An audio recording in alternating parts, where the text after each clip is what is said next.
Bonjour et merci de nous avoir contactés.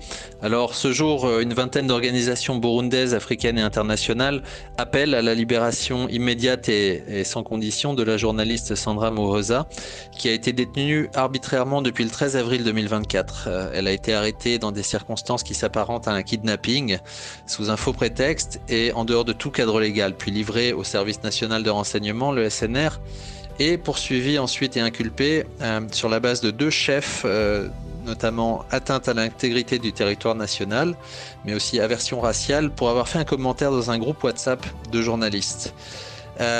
L'infraction d'atteinte à l'intégrité du territoire national en particulier est souvent un prétexte pour les autorités burundaises pour réprimer les opposants, les journalistes et les défenseurs des droits humains.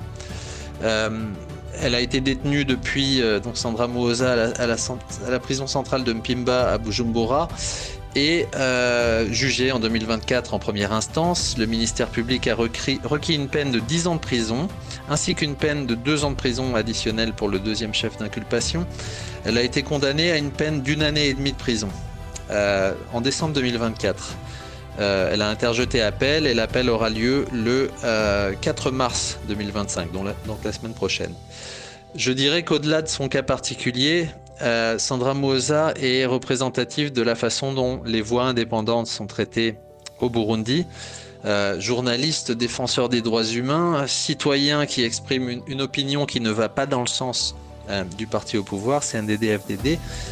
Donc son cas est absolument représentatif de la façon dont l'espace civique, l'espace démocratique se sont rétrécis dramatiquement au Burundi.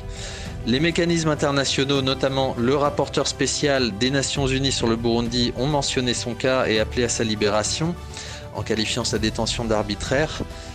Et la vingtaine d'organisations de la société civile burundaise, africaine et internationale aujourd'hui vont dans ce sens en exigeant sa libération. Nous appelons le gouvernement burundais à mettre fin au harcèlement des journalistes et des voix indépendantes, à la justice burundaise d'user de son impartialité, de dire le droit conformément à la loi et donc de prononcer la libération immédiate et sans condition de Sandra Muhoza. Faute de faire cela, je crois que ce sera une tâche additionnelle sur la réputation du Burundi. Donc nous exhortons les autorités burundaises à choisir la voie de la raison et à libérer Sandra Muhoza.